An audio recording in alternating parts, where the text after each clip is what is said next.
Долго не проходит кашель после ОРЗ? Наверное, надо поделать ингаляции, но какие? Я Игнат Рудченко, врач-терапевт, кардиолог, подпишись. Кашель после перенесенного ОРВИ может продолжаться до 2 месяцев. Это доброкачественное состояние, которое не требует лечения.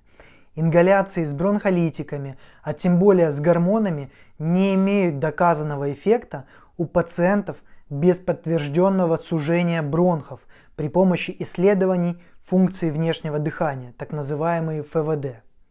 Допустимо использовать ингаляции с физиологическим раствором.